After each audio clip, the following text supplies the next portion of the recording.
You're listening to The Cultured Bumpkin, a literature podcast with Jake Phillips, where we present audiobook quality readings of the classics for your enjoyment. Thank you for stopping by. And remember, just because you're a bumpkin doesn't mean you can't be cultured. Hello and welcome back to The Cultured Bumpkin. Today we've got a long one, so I'm going to get right to it. But before I do, make sure you check the links in my show notes because you can get several audiobooks. Now, a lot of the stuff, you can get it free here if you'll wade through the, all of the stuff on here on The Cultured Bumpkin. If you can navigate through it, you can obviously, it's all free. If you want to spend like $3 to $5 for convenience, and it would help the show, you can get it on Audible or you can get it on Libro FM. And there's also a link on how to get a Libro FM audiobook membership, which helps your favorite bookstore and it'll help The Cultured Bumpkin. All that to say, check out Jake Phillips and you can see what I have up so far. And I'll continue to be putting up more and more audiobook content. But that commercial aside, let's get right to it. This one is The Pit and the Pendulum by Edgar Allan Poe. And one thing that I really like about this one is Poe's ability to describe innermost thoughts and feelings are incredible. I don't know if anybody else does it as good as he does. And this story is a perfect example. So without further ado. The Pit and the Pendulum by Edgar Allan Poe. I was sick unto death with that long agony.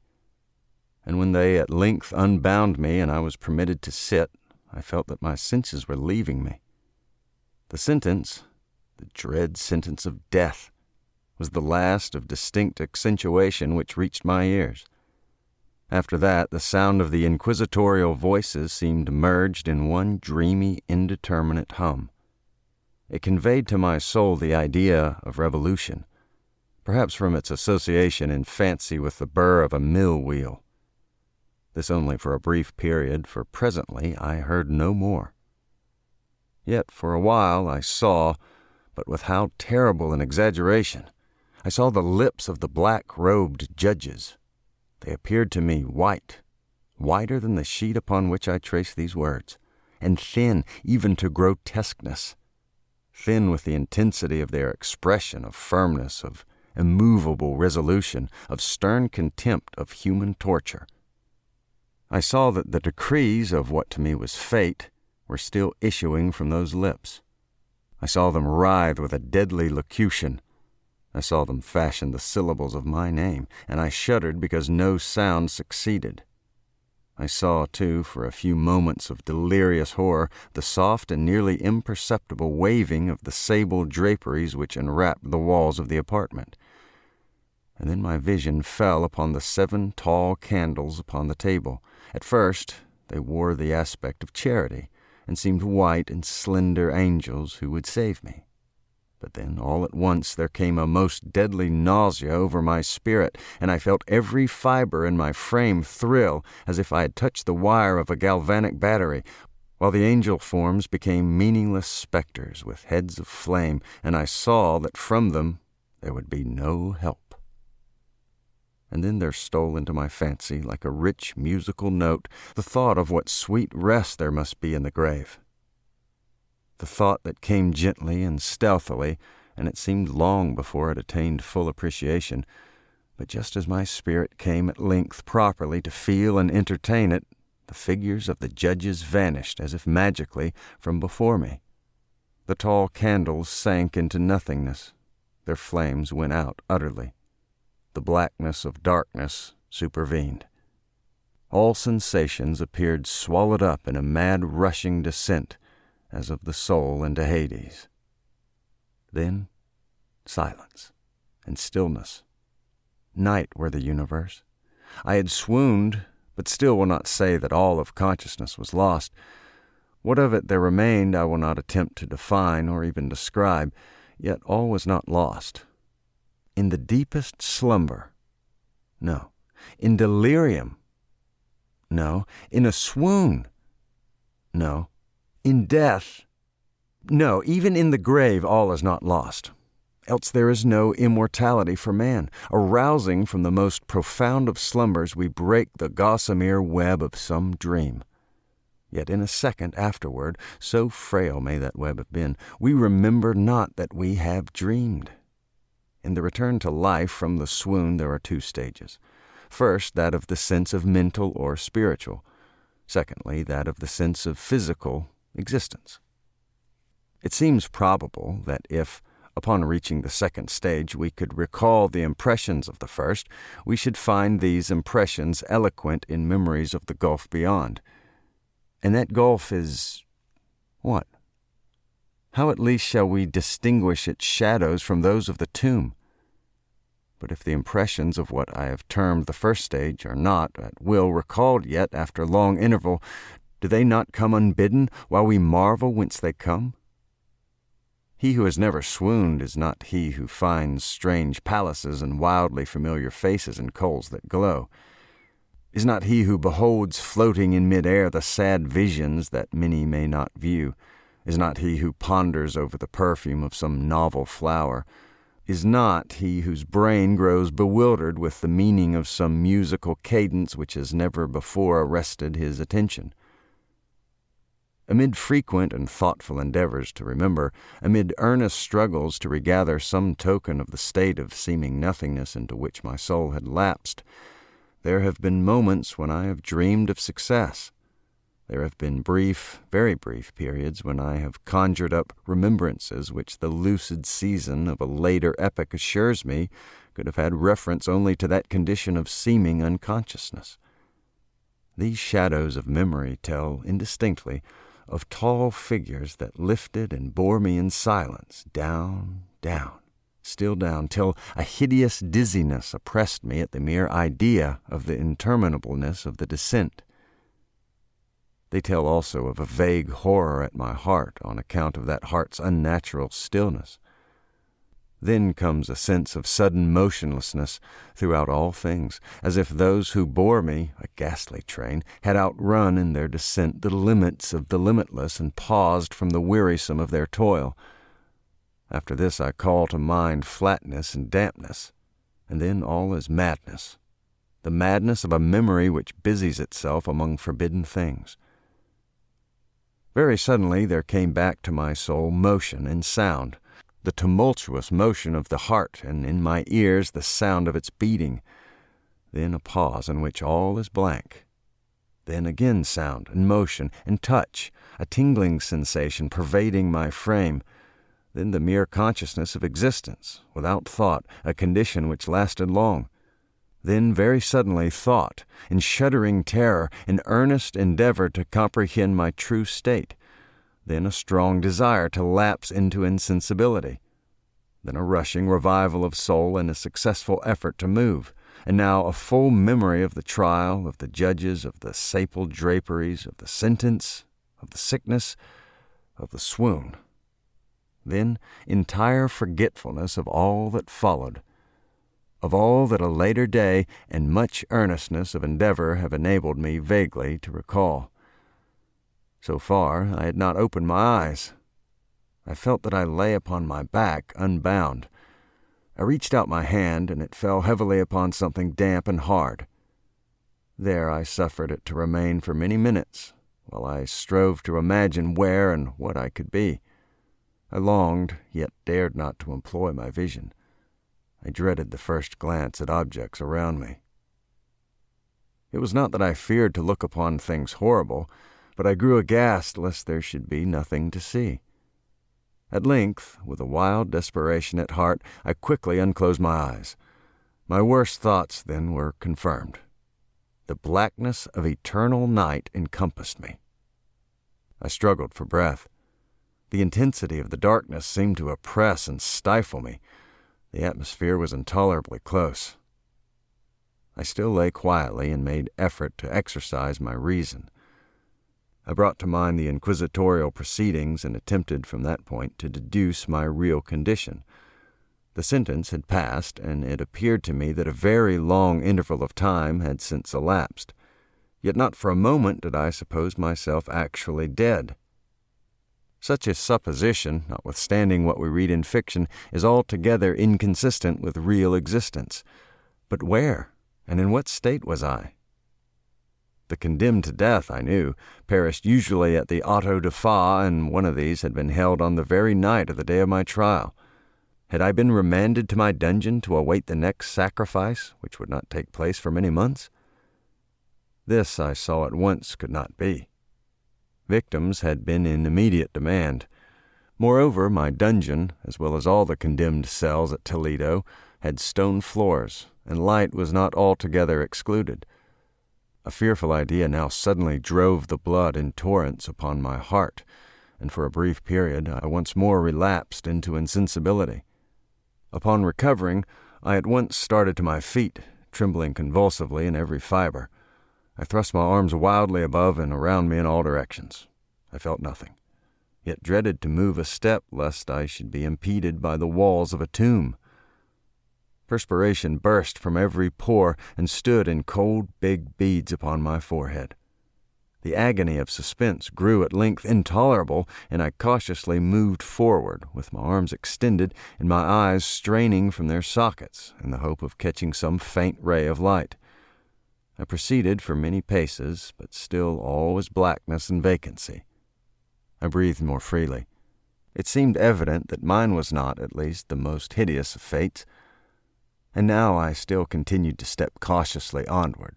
There came thronging upon my recollection 1,000 vague rumors of the horrors of Toledo. Of the dungeons there had been strange things narrated. Fables I had always deemed them, but yet strange and too ghastly to repeat, save in a whisper. Was I left to perish of starvation in this subterranean world of darkness? Or what fate, perhaps even more fearful, awaited me? That the result would be death, and a death of more than customary bitterness, I knew too well the character of my judges to doubt. The mode and the hour were all that occupied or distracted me. My outstretched hands at length encountered some solid obstruction. It was a wall, seemingly of stone masonry, very smooth, slimy, and cold. I followed it up, stepping with all the careful distrust with which certain antique narratives had inspired me. This process, however, afforded me no means of ascertaining the dimensions of my dungeon, as I might make its circuit and return to the point whence I set out without being aware of the fact, so perfectly uniform seemed the wall. I therefore sought the knife which had been in my pocket when led into the inquisitorial chamber, but it was gone. My clothes had been exchanged for a wrapper of coarse serge. I had thought of forcing the blade in some minute crevice of the masonry, so as to identify my point of departure. The difficulty, nevertheless, was but trivial. Although in disorder of my fancy, it seemed at first insuperable. I tore a part of the hem from the robe and placed the fragment at full length and at right angles to the wall. In groping my way around the prison, I could not fail to encounter this rag upon completing the circuit. So at least I thought, but I had not counted upon the extent of the dungeon or upon my own weakness. The ground was moist and slippery. I staggered onward for some time when I stumbled and fell. My excessive fatigue induced me to remain prostrate, and sleep soon overtook me as I lay. Upon awaking and stretching forth an arm, I found beside me a loaf and a pitcher with water. I was too much exhausted to reflect upon this circumstance, but ate and drank with avidity. Shortly afterward, I resumed my tour around the prison, and with much toil came at last upon the fragment of the serge. Up to the period when I fell, I had counted 52 paces, and upon resuming my walk, I had counted 48 more when I arrived at the rag. There were in all, then, 100 paces, and admitting 2 paces to the yard, I presumed the dungeon to be 50 yards in circuit. I had met, however, with many angles in the wall, and thus I could form no guess at the shape of the vault. For vault I could not help supposing it to be. I had little object, certainly no hope, in these researches, but a vague curiosity prompted me to continue them. Quitting the wall, I resolved to cross the area of the enclosure. At first I proceeded with extreme caution, for the floor, although seemingly of solid material, was treacherous with slime. At length, however, I took courage and did not hesitate to step firmly, endeavoring to cross in as direct a line as possible. I had advanced some 10 or 12 paces in this manner when the remnant of the torn hem of my robe became entangled between my legs. I stepped on it and fell violently on my face. In the confusion attending my fall, I did not immediately apprehend a somewhat startling circumstance, which yet in a few seconds afterward, and while I lay prostrate, arrested my attention. It was this. My chin rested upon the floor of the prison, but my lips and the upper portion of my head, although seemingly at a less elevation than the chin, touched nothing. At the same time, my forehead seemed bathed in a clammy vapor, and the peculiar smell of decayed fungus arose to my nostrils. I put forward my arm and shuddered to find that I had fallen at the very brink of a circular pit, whose extent, of course, I had no means of ascertaining at the moment. Groping about the masonry just below the margin, I succeeded in dislodging a small fragment and let it fall into the abyss. For many seconds I hearkened to its reverberations as it dashed against the sides of the chasm in its descent. At length there was a sullen plunge into water, succeeded by loud echoes. At the same moment there came a sound resembling the quick opening and as rapid closing of a door overhead, while a faint gleam of light flashed suddenly through the gloom and as suddenly faded away. I saw clearly the doom which had been prepared for me, and congratulated myself upon the timely accident by which I had escaped. Another step before my fall, and the world had seen me no more. And the death just avoided was of that very character which I had regarded as fabulous and frivolous in the tales respecting the Inquisition. To the victims of its tyranny there was the choice of death with its direst physical agonies, or death with its most hideous moral horrors. I had been reserved for the latter. By long suffering, my nerves had been unstrung until I trembled at the sound of my own voice and had become in every aspect a fitting subject for the species of torture which awaited me. Shaking in every limb, I groped my way back to the wall, resolving there to perish rather than risk the terrors of the wells, of which my imagination now pictured many in various positions about the dungeon. In other conditions of mind, I might have had courage to end my misery at once by a plunge into one of these abysses, but now I was the veriest of cowards. Neither could I forget what I had read of these pits, that the sudden extinction of life formed no part of their most horrible plan. Agitation of spirit kept me awake for many long hours, but at length I again slumbered. Upon arousing, I found by my side, as before, a loaf and a pitcher of water. A burning thirst consumed me, and I emptied the vessel at a draught. It must have been drugged, for scarcely had I drunk before I became irresistibly drowsy. A deep sleep fell upon me, a sleep like that of death. How long it lasted, of course, I do not know, but when once again I unclosed my eyes, the objects around me were visible. By a wild, sulphurous luster, the origin of which I could not at first determine, I was enabled to see the extent and aspect of the prison. In its size I had been greatly mistaken. The whole circuit of its walls did not exceed 25 yards. For some minutes this fact occasioned me a world of vain trouble. Vain indeed. For what could be of less importance under the terrible circumstances which environed me than the mere dimensions of my dungeon? But my soul took a wild interest in trifles, and I busied myself in endeavors to account for the error I had committed in my measurement. The truth at length flashed upon me.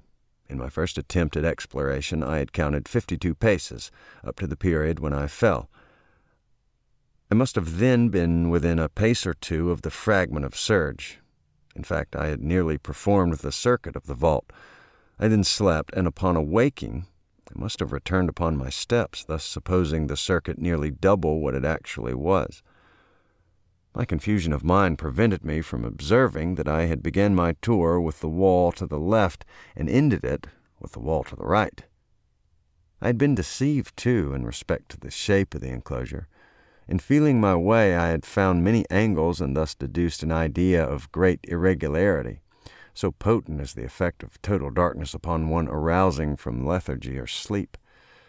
The angles were simply those of a few slight depressions or niches at odd intervals. The general shape of the prison was square.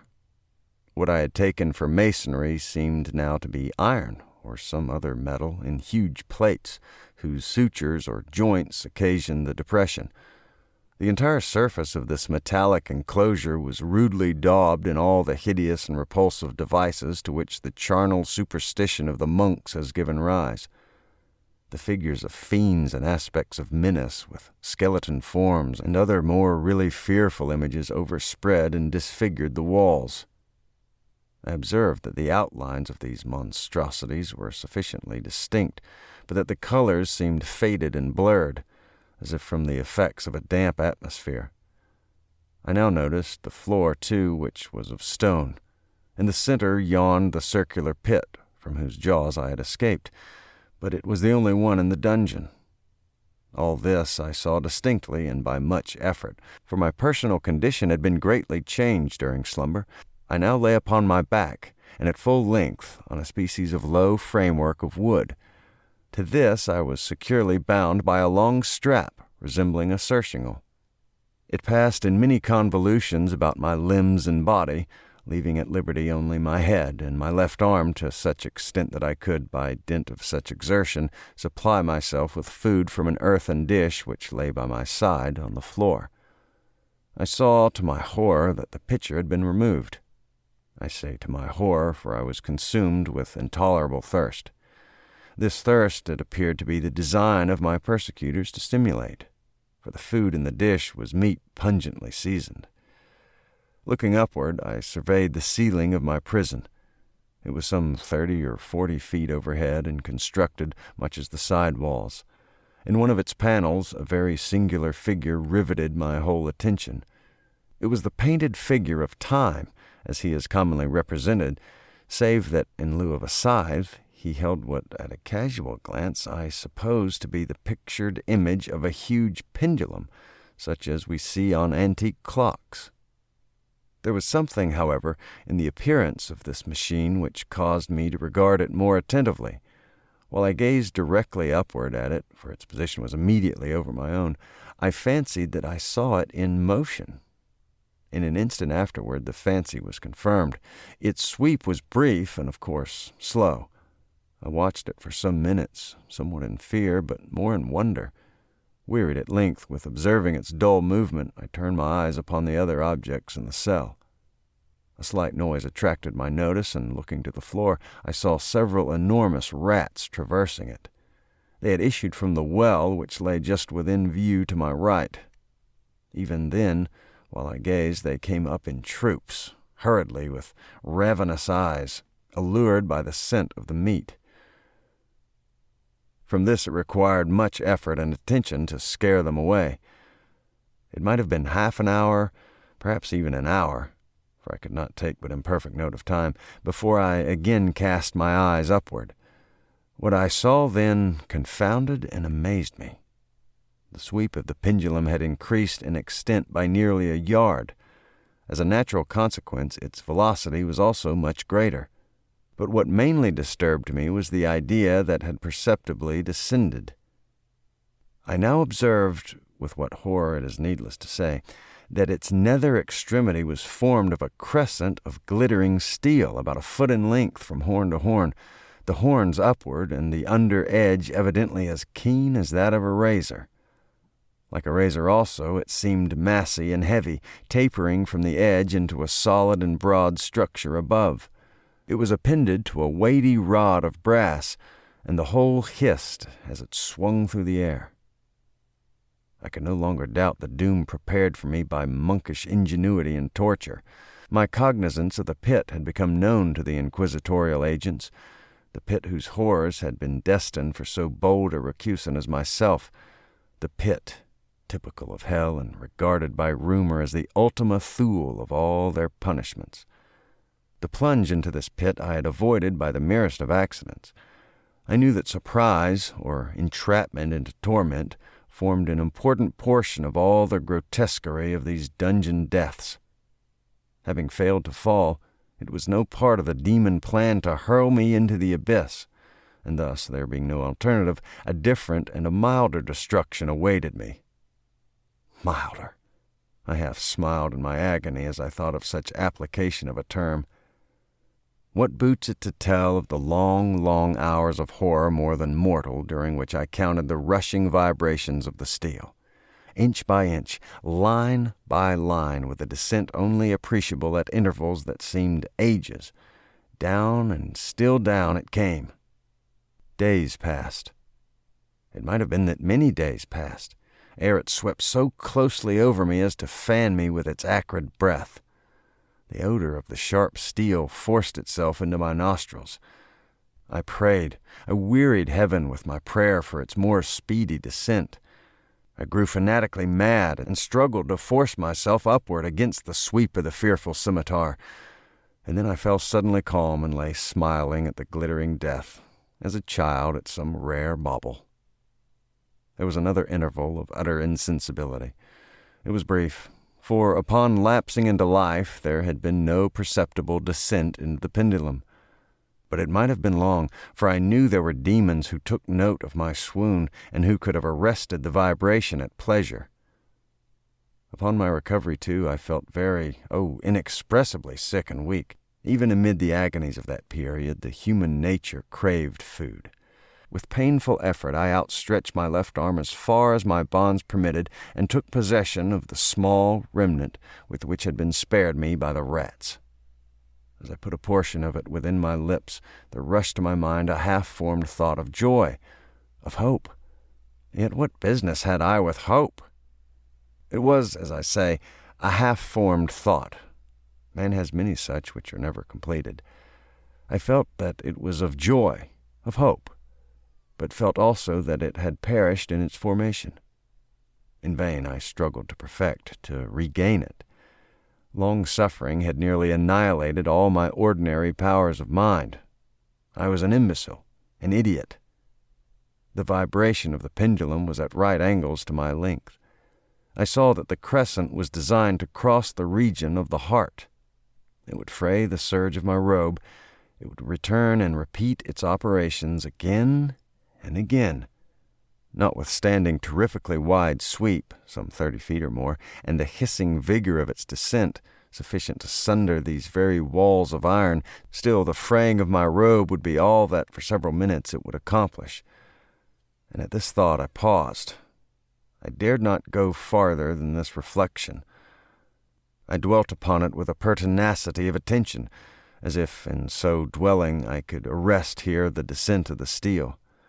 I forced myself to ponder upon the sound of the crescent as it should pass across the garment, upon the peculiar thrilling sensation which the friction of cloth produces on the nerves. I pondered upon all this frivolity until my teeth were on edge. Down, steadily down it crept. I took a frenzied pleasure in contrasting its downward with its lateral velocity.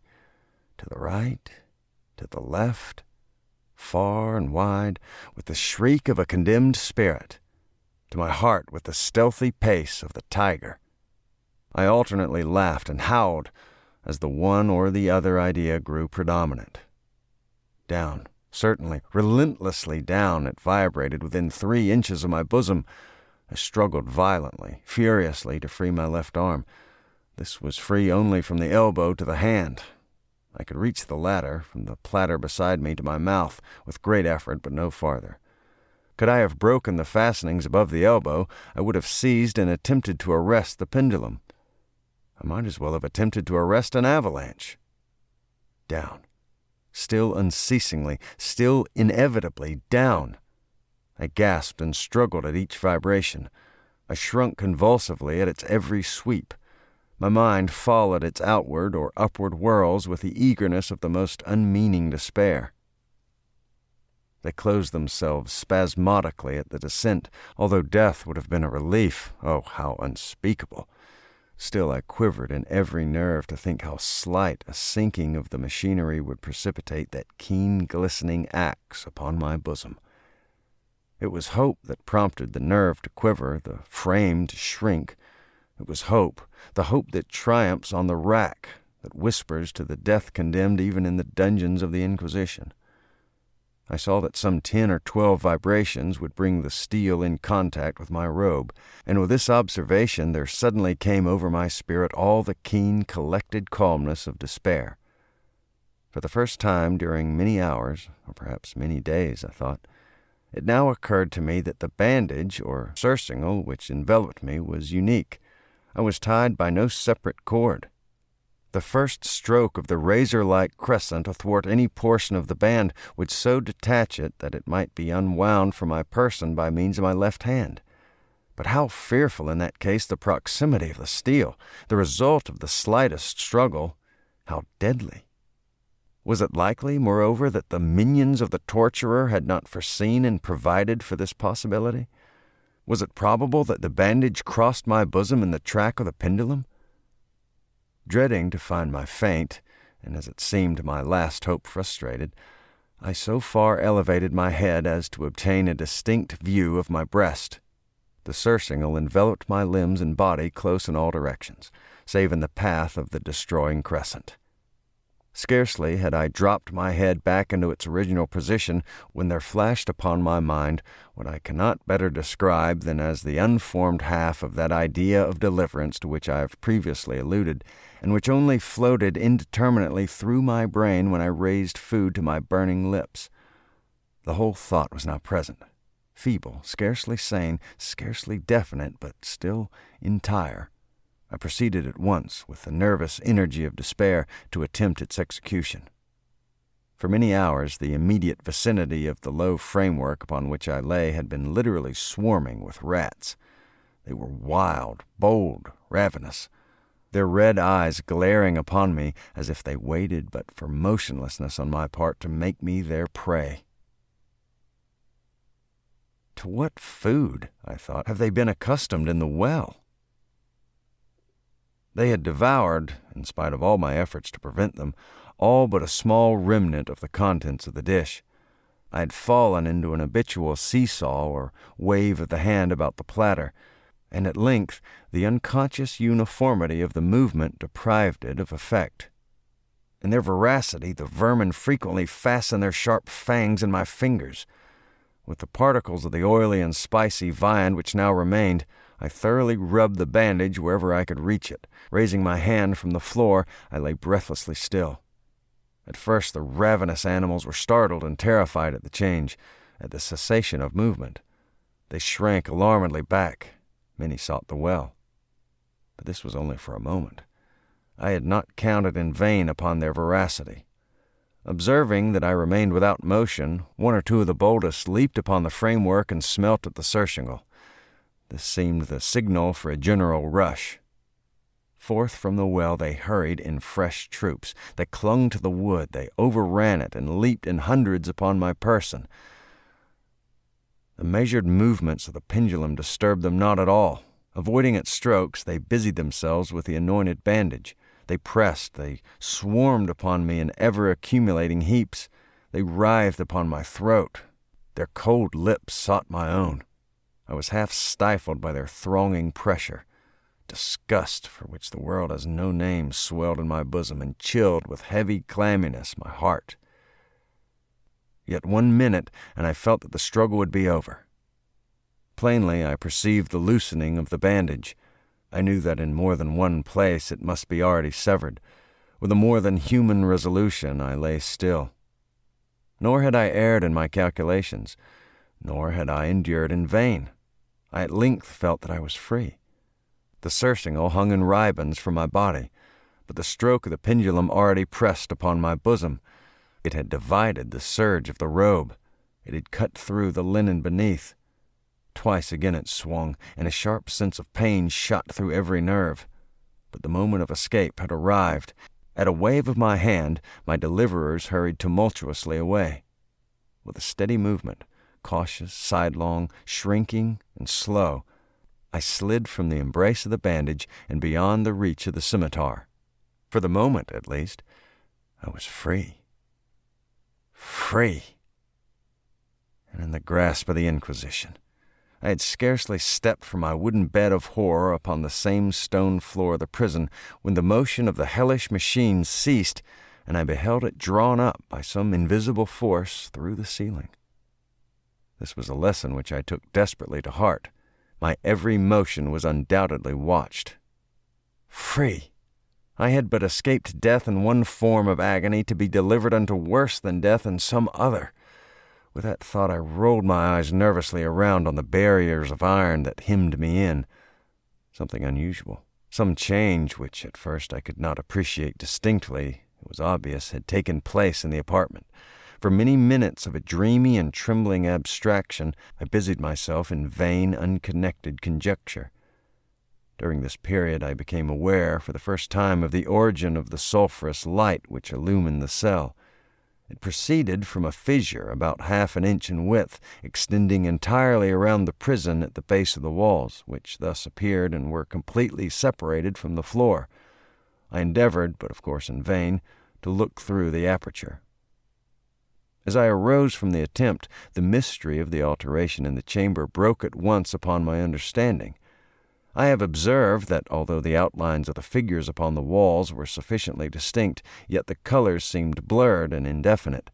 These colors had now assumed, and were momentarily assuming, a startling and most intense brilliancy that gave to the spectral and fiendish portraitures an aspect that might have thrilled even firmer nerves than my own. Demon eyes of a wild and ghastly veracity glared upon me in 1,000 directions, where none had been visible before, and gleamed with the lurid luster of a fire that I could not force my imagination to regard as unreal. Unreal. Even while I breathed, there came to my nostrils the breath of the vapor of heated iron. A suffocating odor pervaded the prison. A deeper glow settled each moment in the eyes that glared at my agonies. A richer tint of crimson diffused itself over the pictured horrors of blood. I panted. I gasped for breath. There could be no doubt of the design of my tormentors. Oh, most unrelenting! Oh, most demoniac of men! I shrank from the glowing metal to the center of the cell. Amid the thought of the fiery destruction that impended, the idea of the coolness of the well came over my soul like balm. I rushed to its deadly brink. I threw my straining vision below. The glare from the enkindled roof illumined its innermost recesses. Yet for a wild moment did my spirit refuse to comprehend the meaning of what I saw. At length it forced, it wrestled its way into my soul. It burned itself in upon my shuddering reason. Oh, for a voice to speak! Oh, horror! Oh, any horror but this! With a shriek I rushed from the margin and buried my face in my hands, weeping bitterly.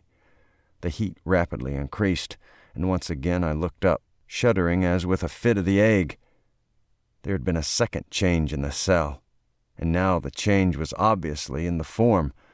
As before, it was in vain that I, at first, endeavored to appreciate or understand what was taking place, but not long as I was left in doubt.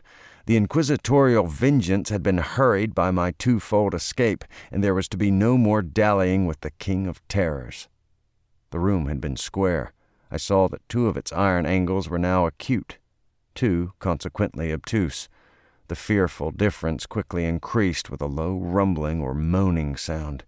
In an instant the apartment had shifted its form into that of a lozenge. But the alteration stopped not here. I neither hoped nor desired it to stop. I could have clasped the red walls to my bosom as a garment of eternal peace. Death, I said, any death but that of the pit.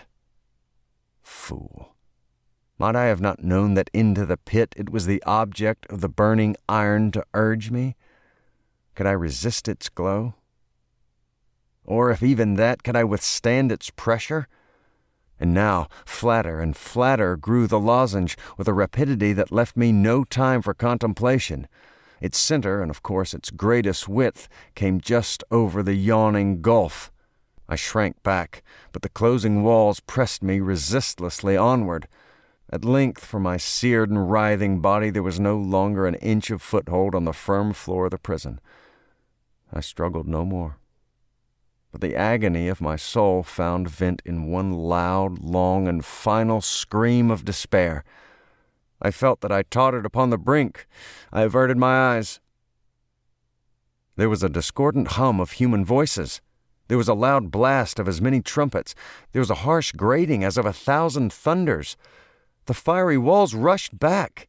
An outstretched arm caught my own as I fell, fainting, into the abyss. It was that of General Lasalle. The French army had entered Toledo. The Inquisition was in the hands of its enemies. Whew, I didn't think he was going to get out of that one. Thank you very much for listening. I hope you'll subscribe, leave a review, tell a friend. I really appreciate you listening. Hope to see you next time. You've been listening to The Cultured Bumpkin, a literature podcast with Jake Phillips. Thank you very much for listening. I really do appreciate it. If you enjoyed this, would you mind going and subscribing and leaving a nice review on whatever podcast platform you heard this on? I would really appreciate it. Thank you very much for listening, and we'll see you next time.